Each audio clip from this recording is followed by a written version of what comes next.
Hello and welcome to the West Yorkshire Football Show. I'm Stephen Brown and joining me is Jason Booker here to talk about Leeds United making it to the semi-final of the FA Cup the first time in 39 years after a dramatic win over West Ham, which I don't think fully does it justice, to be completely honest. Absolutely mental game, FA Cup classic, famous win for Leeds United. I think even 24 hours later, I'm still kind of wobbly from it. I'm still kind of this mix. It was just a roller coaster. We were 2-0 up, we're flying, we're booking our Wembley tickets. And then, of course, there had to be a sting in the tail. And we thought the headlines were written when the young lad went in net at the end as well. You could just see what was happening, especially when Perri misses that first penalty. It just felt like, of all the Leeds United things to happen. But we're in a new era. And we've made it to the semi-final, Jay. I mean, extraordinary. I mean, the FA Cup, obviously, this season, it's second fiddle. We know that.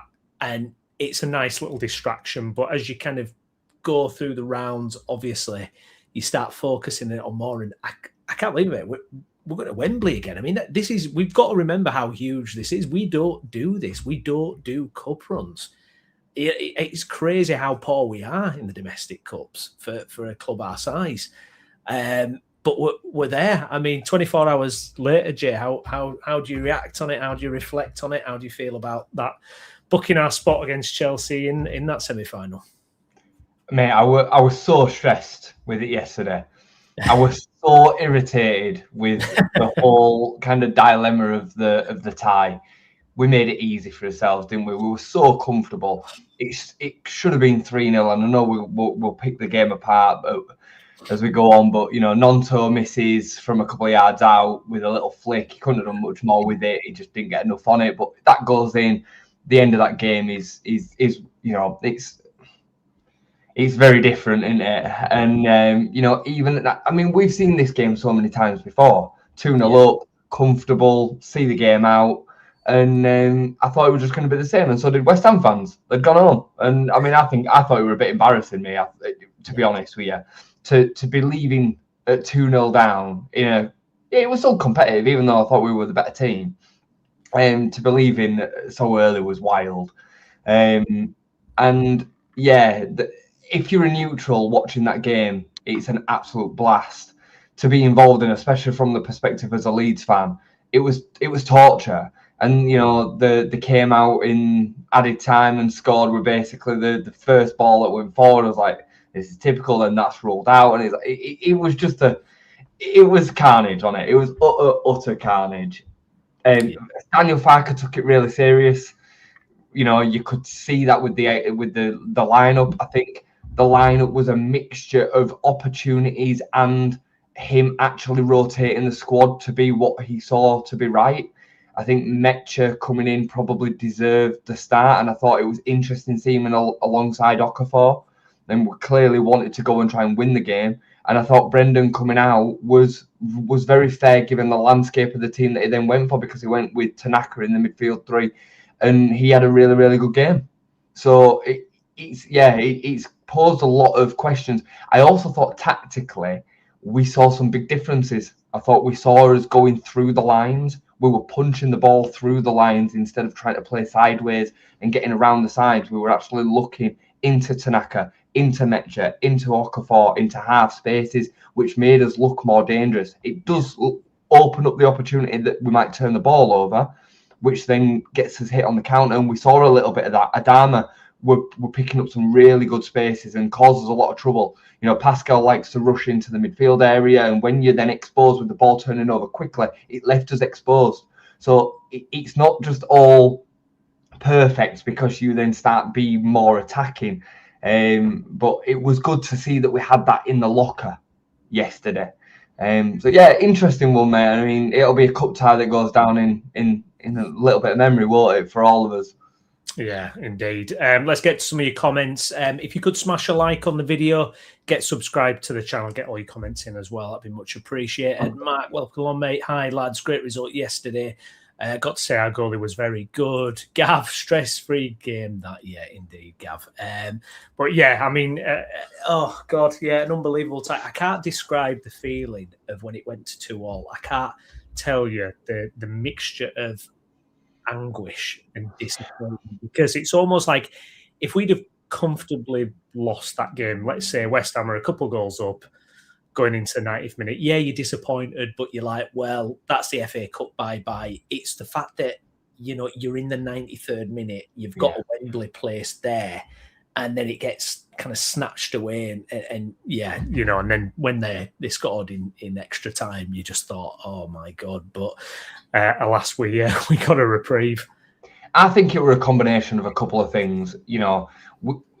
Gav makes a point a little bit further on there that we need to stop conceding late goals. It's definitely been a little bit of a theme throughout the whole season. You made the point, we were chatting about it. I think that's now 12 games where the last 12 away games, we've gone into the 90th minute either winning or drawing the game. And we know that we haven't won a single one of them away games during that time. So it stands to question that, so it stands to reason that we need to talk about what's happening during that period of time. I do think this team has to take a monumental effort to find themselves into that position in the first place. I think that's part of it. I think Daniel Farke's part of it as well, in terms of negatively then dropping off. But I understand it at the same time. I think most managers and teams would become more defensive as the game goes on when you have something to lose. Yeah. And I also think that the concentration levels of a lower quality of player means that you're going to concede goals later on when you're trying to see a game out, because that's why they're a lower quality of player, because they can't see it through for 95, 100 minutes, so it's a tricky one. It's a really tricky one to navigate, because, do you not bring on Ilya Gruev and become more defensive and then end up getting caught out on the counter? And bear in mind as well, during that phase of play, we lost 3 really key players. No Okafor going off makes us instantly more susceptible for getting pushed back and penned in.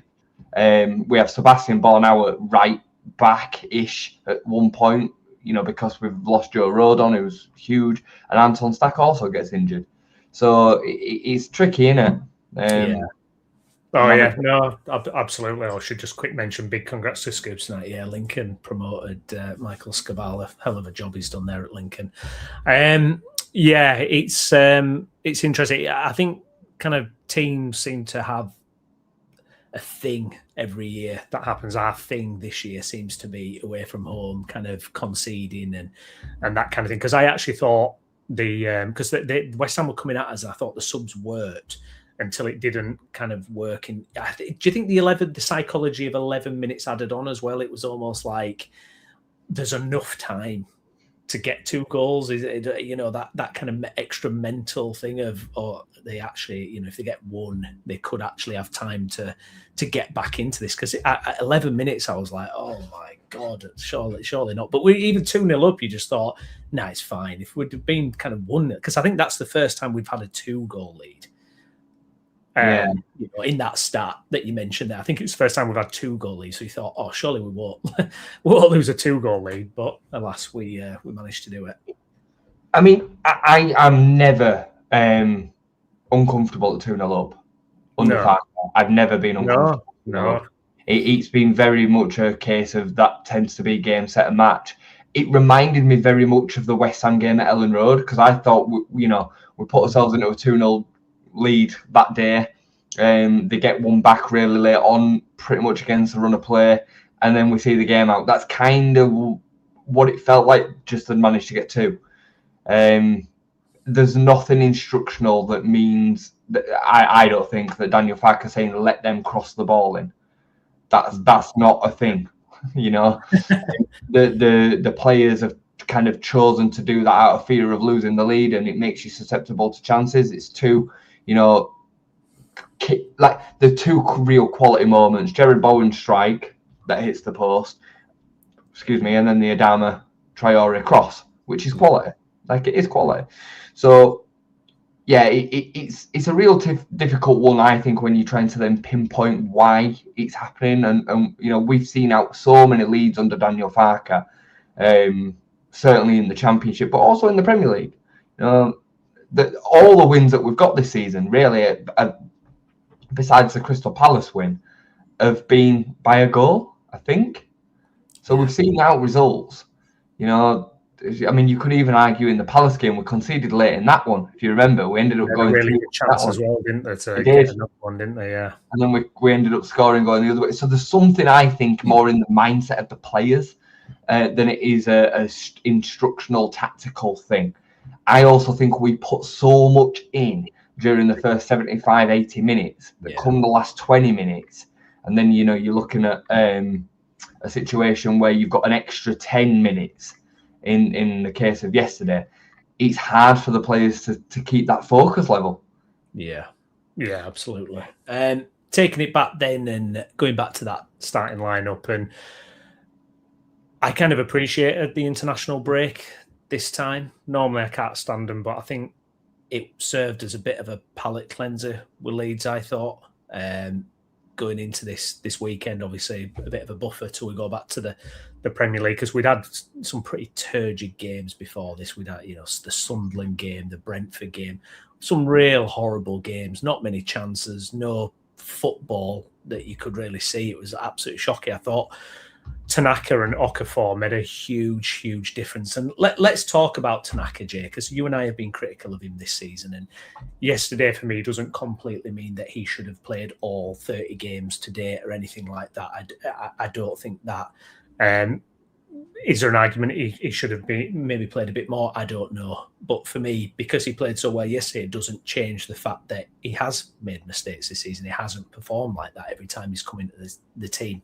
Having said that, though, he's a fantastic footballer when he plays like that. The little shimmy he did at the start of that move and then pinged it on his left foot, like you say, pinging it. You know, it was great to see someone doing that.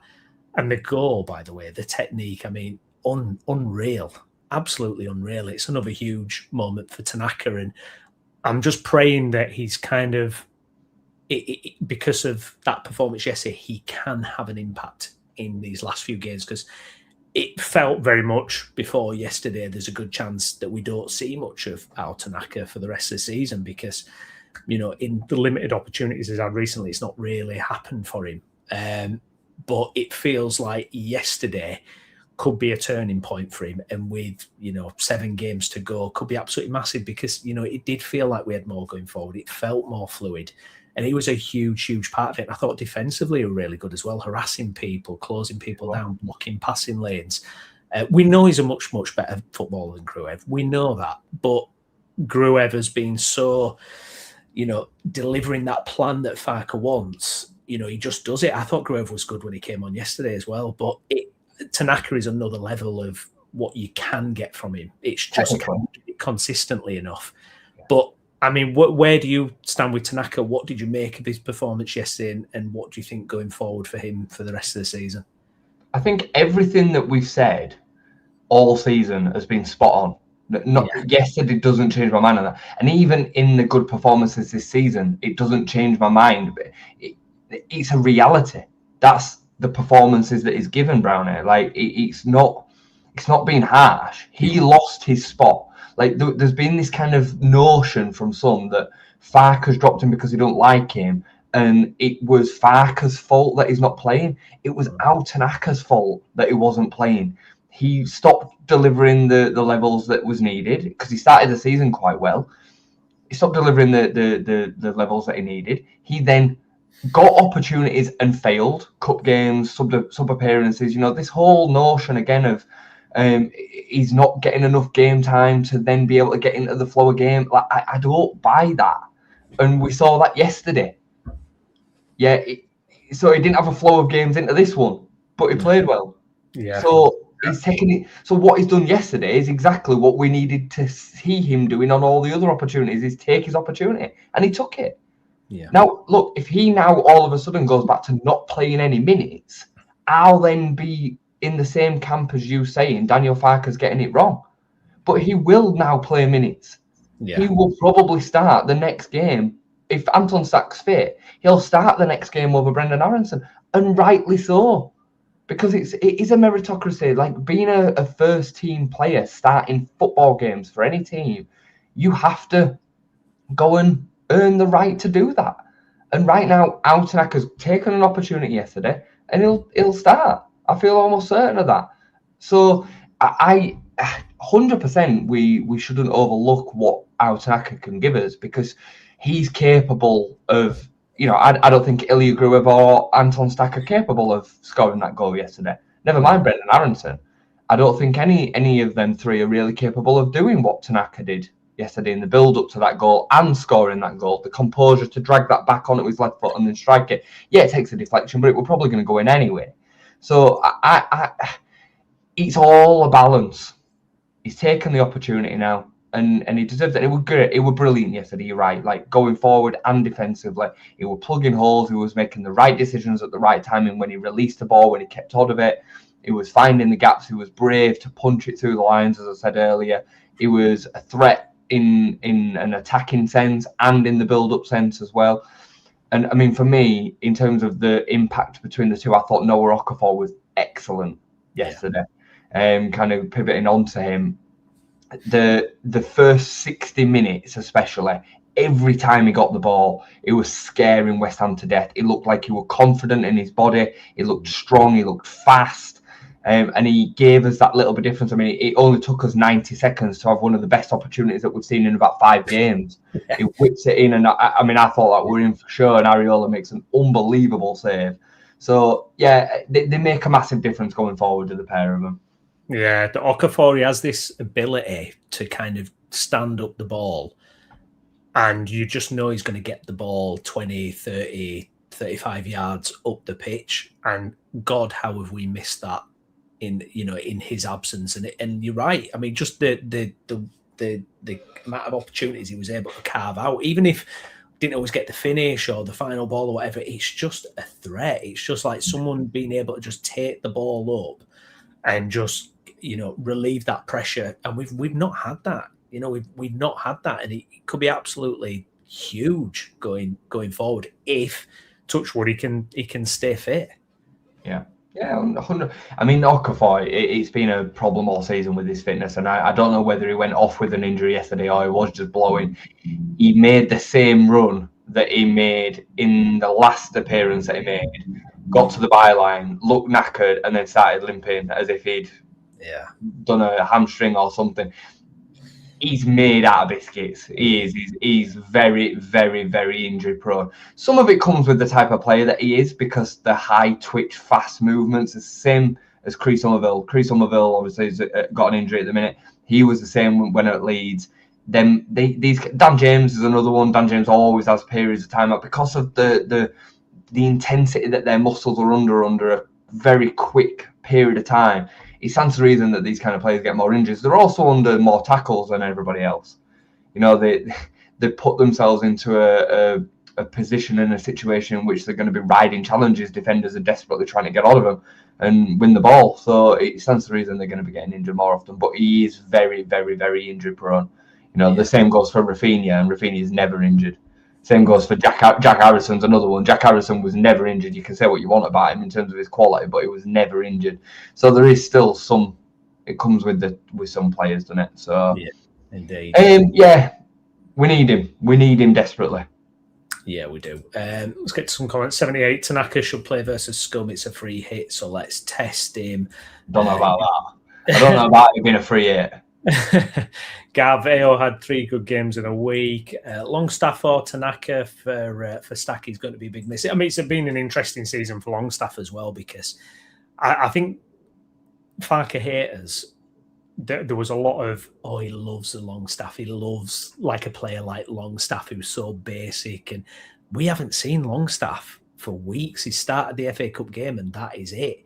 And let's be honest, I mean, Longstaff hasn't blown us away, has he, this season? It's been very kind of, there's like a dependency to him, and it's solid and it's experience, but, it wasn't just Tanaka that Gruev got out. He got Longstaff out as well.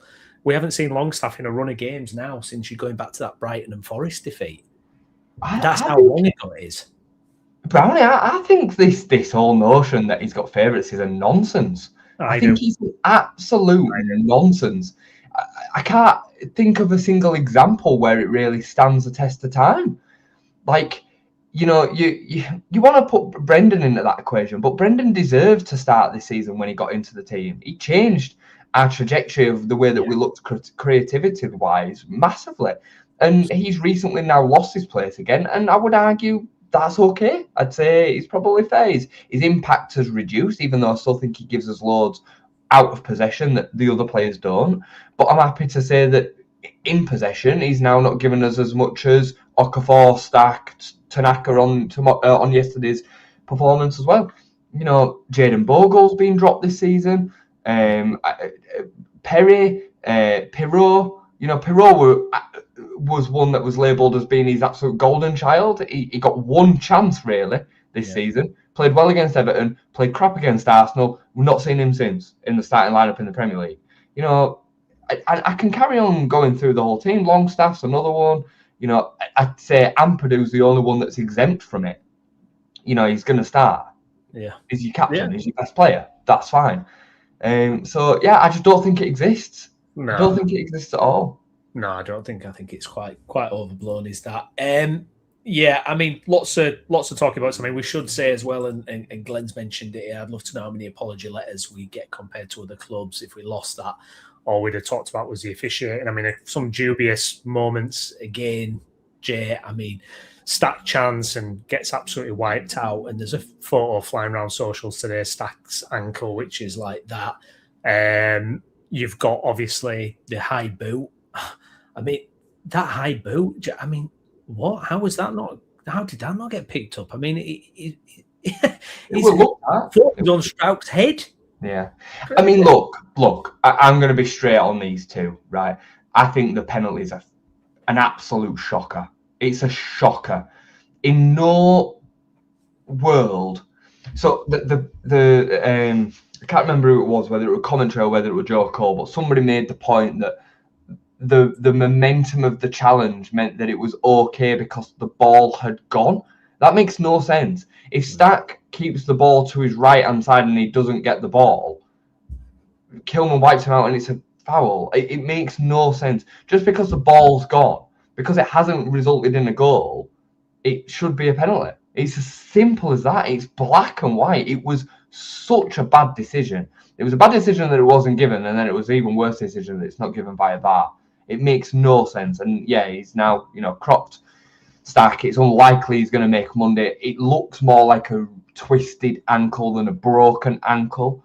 It would be extremely black if it was broken on that picture.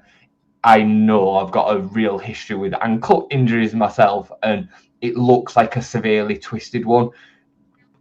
2 weeks, 3 weeks, maybe something like that, I would guess, for a tier 2 kind of grade 2 type ankle injury. So fingers crossed. Kilman had an absolute shocker because then he went and did Brendan, and that was missed by the referee. I mean, straight away I said that's a penalty. I, as soon as I saw the replay, I was like, well, this is Stonewall going to be given. It had to be. So, it was a bad day at the office where injuries are concerned, because I don't know really what happened to Joe, but Joe looked like he was probably going to be okay. And then, like I said, I don't know what the situation was with Okafor, but losing Stack could be massive. It could be absolutely massive.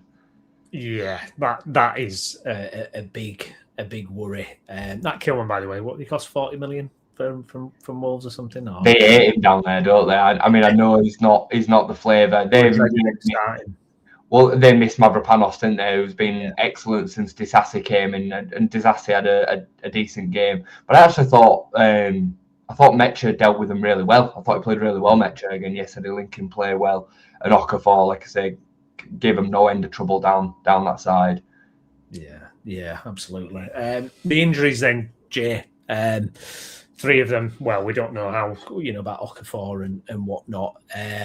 But the Stack one, I agree with that. That's a bit of a problem, because he again, isn't it? Yesterday's there's just the way he occupies space and the way he presses, and he's just so good, really, isn't he? He's just so good, and you can feel it when he's not on the pitch with Leeds. It's a different prospect. Yeah, I mean, is he the best player in the team? I'm not sure whether you could label him with that banner, but he's certainly up there. But in my opinion, he's the head and shoulders above anybody else in the midfield department that does his role. I'm not including Ethan Ampadu in that because I think Ampadu does a completely different role. He's like levels and levels above Tanaka, Longstaff, Brendan, Gruev. He does everything that all of them does and 10 times more. His ability to be able to run with the ball is so key. His game reading ability, his passing range is brilliant. You know, I mean, the run that he makes for Okafor. Okafor delivers too good of a ball there.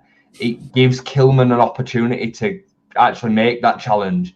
I wanted Okafor to just blaze. I was like screaming for Okafor to just really like get the speed skates on and just go. It is a good ball. It's a perfect pass, but it gives Kilman something to dive at. Yeah, you know what I mean. Whereas he almost in hindsight, it'd have been better if it came a little bit further out for towards his right side for stat. But that's only because we know the fact that he then got clattered. So yeah, he definitely has that pedigree, mate, and he's been a hell of a signing. Yeah, indeed. Elsewhere, then another signing from the summer, Lucas Perri. What a day for Perri.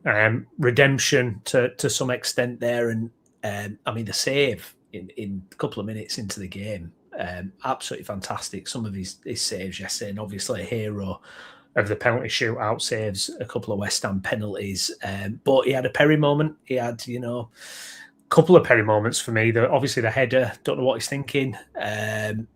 And then when he's waiting for the ball to come through instead of just, I've had a problem with his positioning this season for a lot. Well, for me, it's his weakest aspect of his game is his positioning.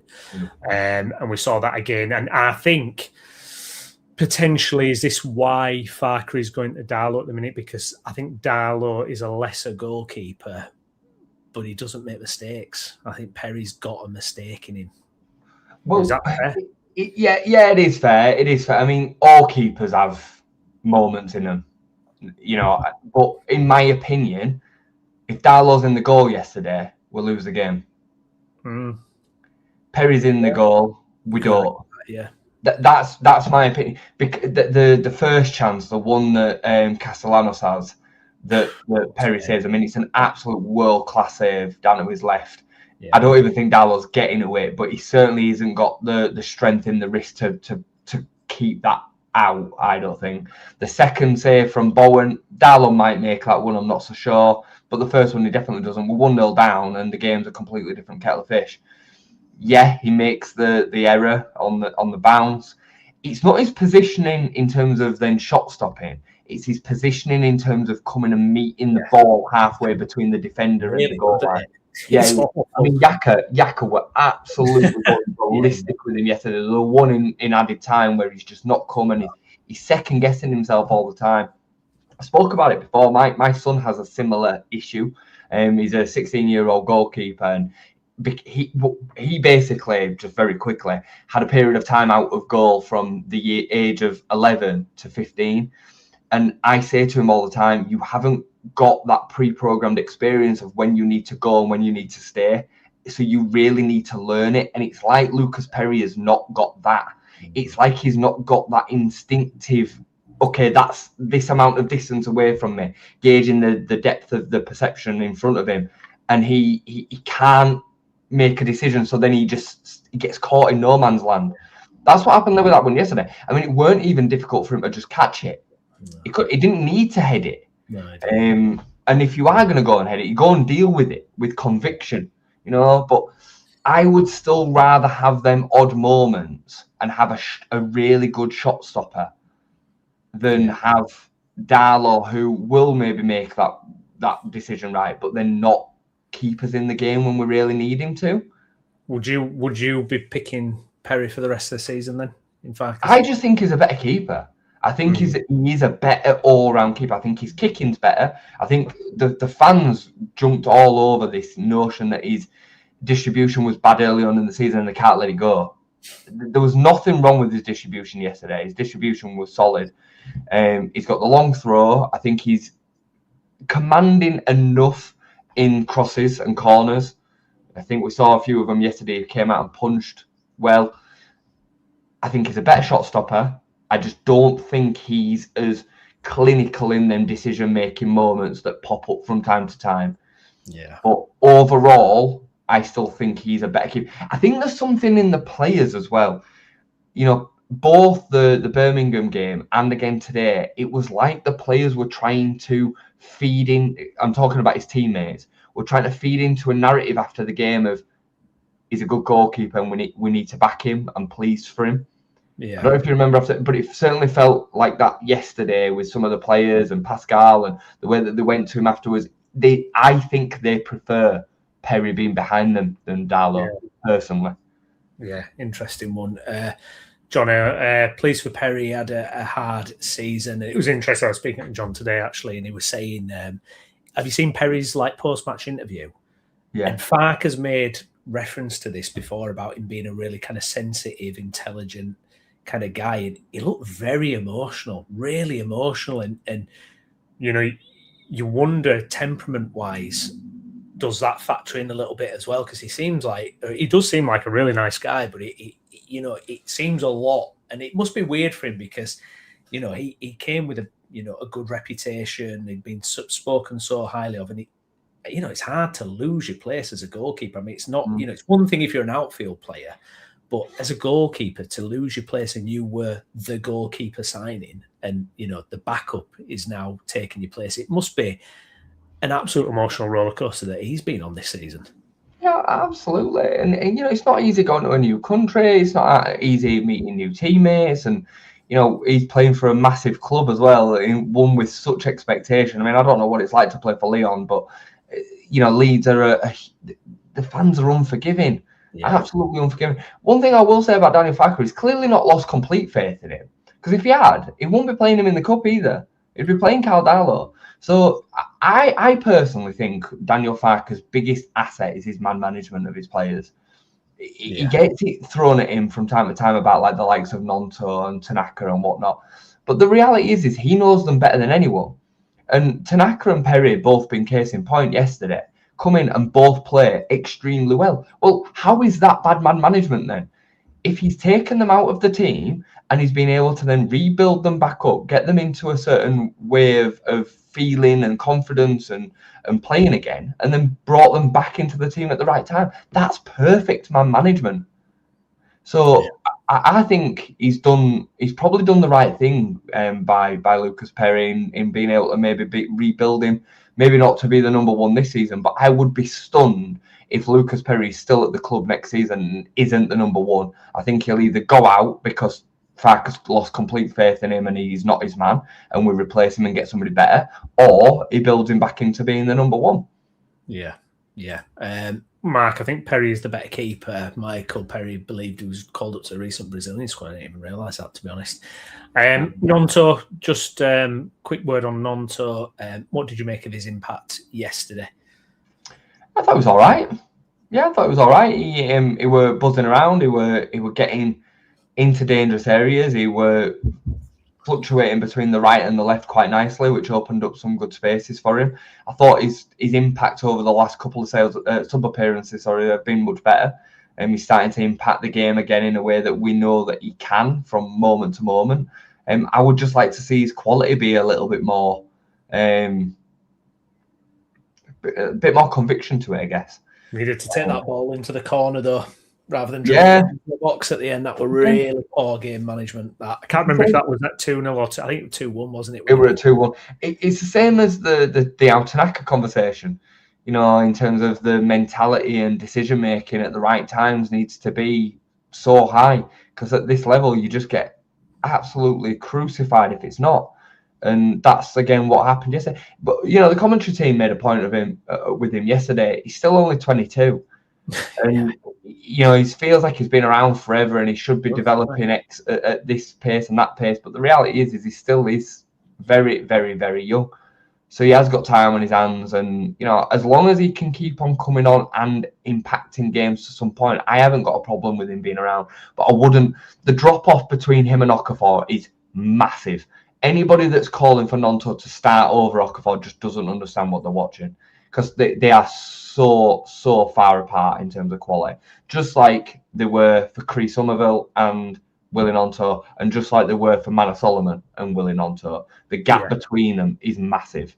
Yeah, no, I absolutely agree with that. Loved his penalty, though. I thought he took a really good penalty. Yeah, it was a class. I mean, the most of the penalties were good, mate. Apart from the one person that you want to be on a penalty, in Joel Perreault, all of the other penalties were really, really good. And we've not even come to really speaking about the penalties just yet. But I found it fascinating that Dominic Calvert-Lewin won't win another 5. I found that fascinating. Bear in mind, he steps up to take the one during the game. Why wouldn't Dominic Calvert-Lewin want one of the 5? He did he took the second one, did Calvert-Lewin? No, he didn't. He did. Did he? Oh, yeah, he did. He did. I apologise. He did because he went down the middle, didn't he? I was surprised he won first, though. I was surprised he won first. Like, I was thinking, like you say, put one away and get out. I expect, because funny one, Peru, though, because like you say, I mean, he is the best finisher at the club, but I actually thought it was a bit crap when he came on, Peru as well. Yeah, there was a bit where he had the ball in midfield, acres of space, and he kind of moved forward with the ball and lost it under no pressure. I was like, have you ever played football before? What is going on? Sort your feet out. It's like he's playing the game at 75% pace. Like he's stuck on a track. I mean, he gets massively exposed at the league level, doesn't he? And I do feel for him because I do like him. I like him as a person, and I do like a lot of his attributes as a player. But I weren't confident that he'd score that. I said because my missus were watching the game with me, I said this first penalty is absolutely key, because if the young lad saves it, it just sets the whole agenda. And thankfully, Jared Bowens were equally as bad, because if he'd have scored that, I think it'd have been done. I think it's done. Yeah, exactly. There we go, Mark. Jason, first time you've been wrong. Cheers, Mark. I appreciate that. You know what it was? I think I was so entrapped in the emotion of what was going on during them penalties. When Pascal stepped up to take the 5th, I just expected it to be Calvert-Lewin, and it wasn't. So then I kind of deleted the fact that he'd taken one beforehand. So yeah. Tell you what, fair play to Pascal as well. I mean, sometimes he seems like mentally his head goes a little bit, as we've talked, but bloody hell, 5th penalty to send your team through to semi-final. Fantastic. There were a period of time where Pascal wore our penalty taker. He definitely is one of the most composed at taking a penalty. I think he strikes the ball particularly well. I thought it was good yesterday. I thought there were one moment early where he got where he went, and he was chasing shadows against Adama, and I was like, "What are you doing?" But I thought him and Yaka were excellent yesterday. I thought Biol especially were brilliant. I couldn't believe he wasn't in the graphic for man of the match, because I thought it was sensational. Yaka Biol yesterday read everything, was getting in front of his man, dropped off at the right time, won everything in the air. I just thought it was brilliant. But Pascal was almost as good yesterday, so he deserves the props. DCL coming back after a recent penalty miss, then to score his in the game, and then score the penalty as well, which top striker's going to do that, and they put the disappointment behind him and go again. I don't think Dominic Calvert-Lewin gets in his own head at all. I don't think with Calvert-Lewin it's a confidence issue when he misses chances. I think it's a technical ability thing, where in and around that area he loses the composure to be able to strike the ball in a way that a footballer can. Which kind of sounds mental, but it's not. Like, I think he misses a chance and he's over it before the ball even comes back to him. Yeah. And I think the penalty will have been the same situation. I think he missed it because I didn't want him to take that penalty yesterday. I was like, oh my God, but that's a fan emotion in me. Yeah. For him, he missed that penalty against Crystal Palace and he went instantly on to the next one. Yeah. It wouldn't have been a doubt in his mind, and it were a brilliant penalty. The first one especially was excellent. Fair play to him. He's an unbelievable professional. I think he's a really, really likable guy, and I thought he was excellent when he came on as well. Yeah, I feel like it might be a bit of a reset yesterday with a few things. So there were a few things building up. We'd not scored a goal from open play. Calvert-Lewin had missed a few good opportunities. We seem to be grinding to a halt, and it feels like almost we've had that break, got a couple of players back, and it just refreshes it. Psychologically then, Jason, we know West Ham were fighting them for the to stay up in the league. Psychologically, where do you think the Hammers will be after that? You 2-0 down, you've got the kind of boost of pulling it back to 2-0, but then you've lost in a penalty shootout. Could there be a psychological impact, do you think, to the Hammers going forward with that? I mean, hopefully there'll be a physical one because they've played that much and they've got a game Friday night. But do you think psychologically there's a battle there that Leeds might have won as well? Can I be honest with you? I if you'd have asked me this question in the 92nd minute, I'd have said, yeah. Yeah. We've gone there, dominated. We don't win away from home. We've dominated the game, really. We were comfortable outside of a couple of moments here and there before the goal in the 93rd minute. I think if the game had finished then, I think I'd have been answering the question and saying, yeah. Because they'd have been looking at Leeds and saying, they've come and controlled us here. We're not as good as them. They've beaten us at Ellen Road. They've now beaten us here as well in the cup game. But because they got back into the game in the way that they did, even though they went then on to lose it in a penalty shootout, I think that they will be able to kind of look at that very differently. I think the fans will certainly look at it differently. And I think the players will just be a case of, we've got ourselves back into the game, we're nailing it. I don't think they'll be feeling the same way about it. So it's an interesting one. You could then still look at it and say, well, Leeds showed that they made a sterner stuff. They had that disappointment of losing it in 90 minutes and then still were able away from home to keep hold of that game and get through at the semi-final. I don't think you can ever throw shade at our boys for lacking like that kind of mental strength. I really don't. I think we've seen it time and time again this season. They've come back and been able to go again. So I think it'll be a positive boost for Leeds. I think they'll be looking forward to the semi-final a lot. And it'll give us even more things to play for. We're not just in this relegation battle. We are so close to being comfortable. If I'm not saying that we will, but if we can go to Old Trafford and beat Manchester United on Monday, we're as good as safe. And I think the players will keep on playing every game like that. And the quicker they can get that 3 points on the board, the better. I agree. It feels tantalisingly close because the thing is, Jay, if we stay up this season, and let's say we get to the FA Cup semi-final, even if we lose, to have stayed up and got to a domestic cup semi-final, that is a remarkable season. 100%. That's remarkable. And I think for Farke as well, I think someone had put in a comment earlier, he's one of like 4 managers to ever get Leeds United to a semi-final. Now, whatever people say, that is way above expectations. We are a club, we are horrendous in domestic competitions.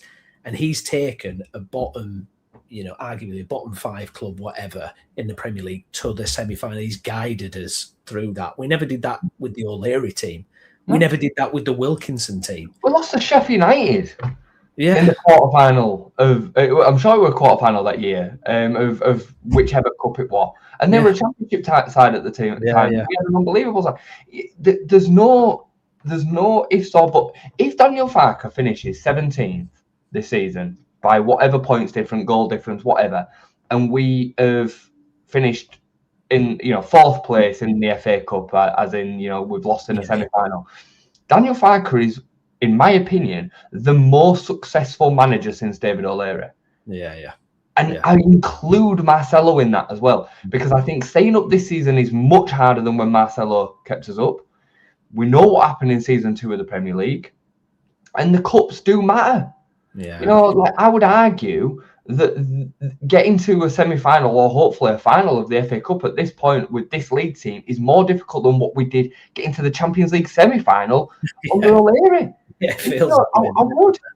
This team, so if we manage to get through Chelsea with this team, and I think we stand a really great chance against Chelsea. I really do. They're there to be beaten. He's fallen out with Fernandes, on it, so he's not going to be. Bear in mind, we've taken 4 points from this season as well. Like, we shouldn't go into that game fearing it. We can go there and do something. He's right up there. Now, he has to keep us up to be able to kind of hold that accolade, even though I don't think it should be expected. But he's done an unbelievable job this season, mate.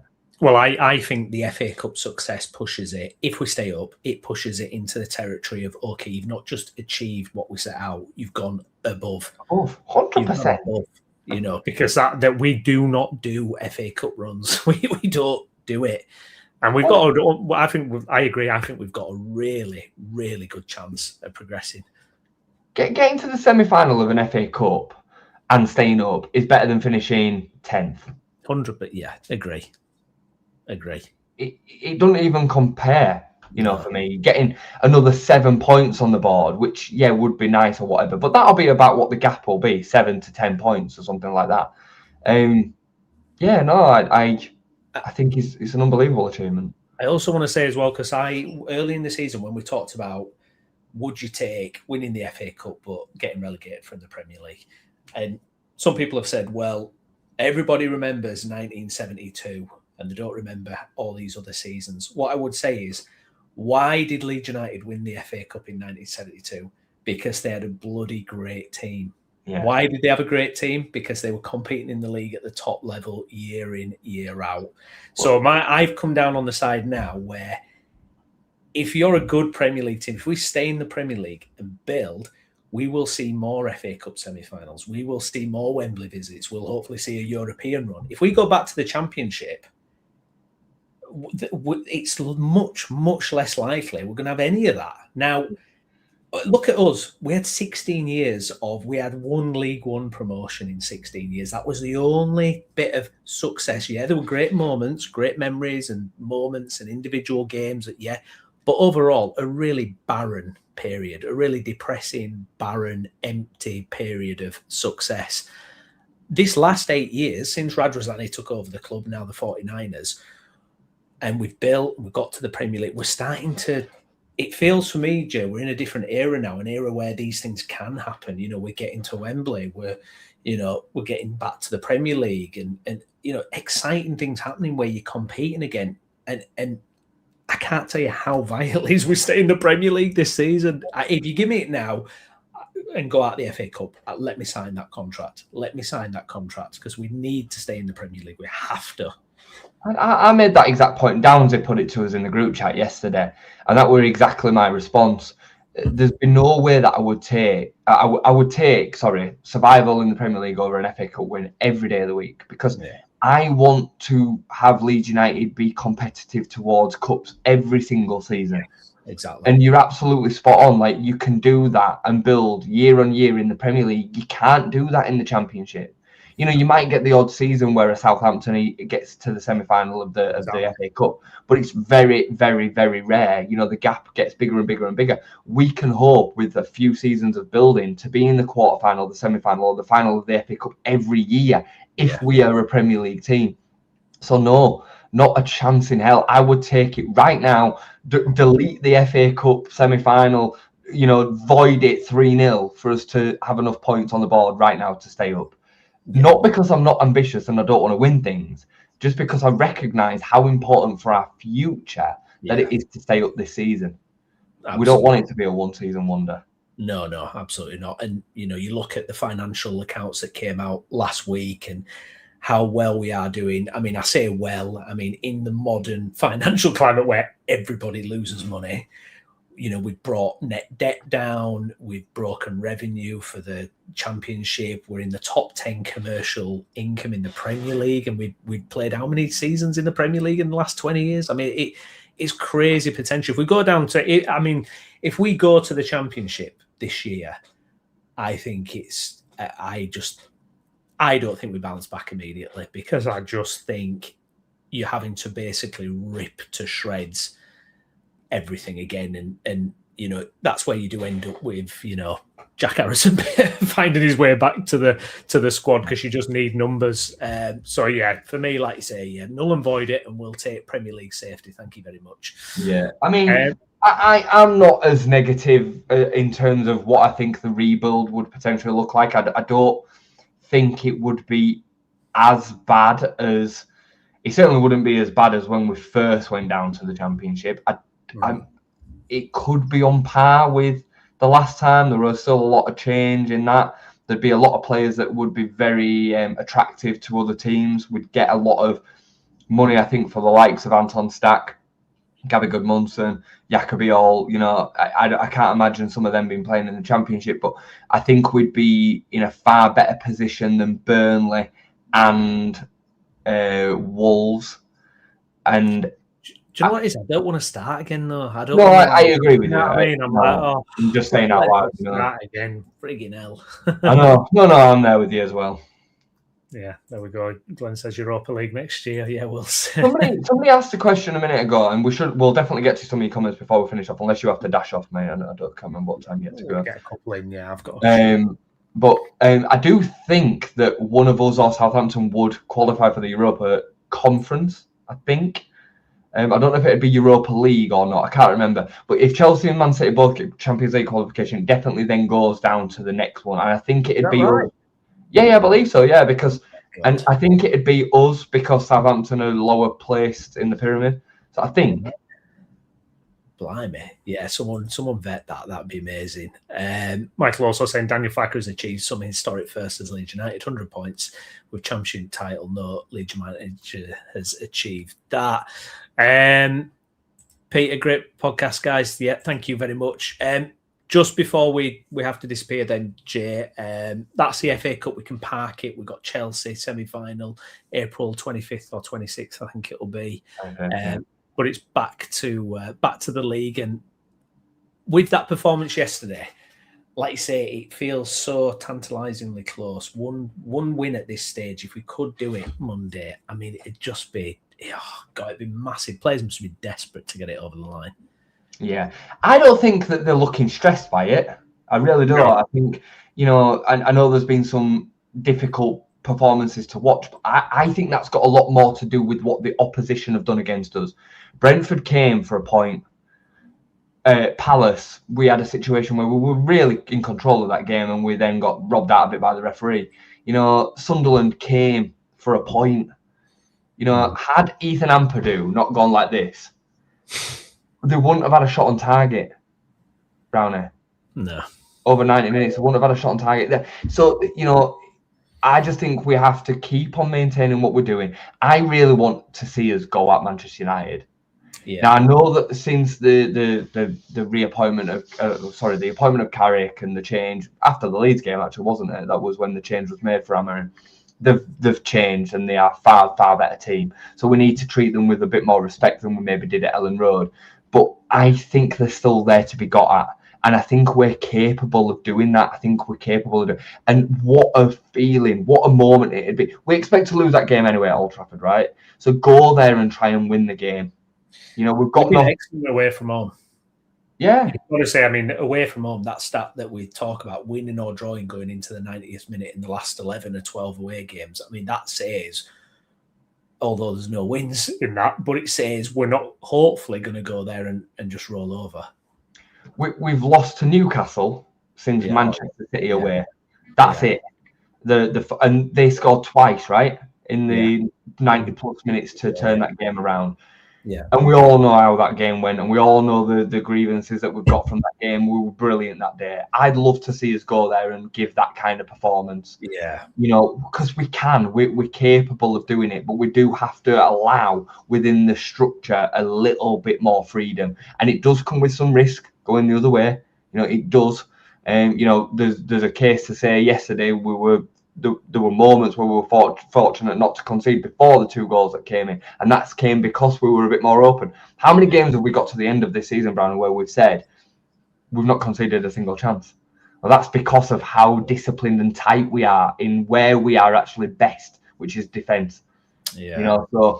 But yeah, coming to Monday, go there. I know we'll probably a preview before then because we've got a little bit of time to go before that game, but I'd love to see us go there and win that game. It'll just wrap the season for me, because we'd then get another 3 points before the end of the season. The momentum from beating them at their place would be so significant. Yeah, it would. And it would just be, then you can just look forward to that semi-final, and hopefully safety will almost be assured by then.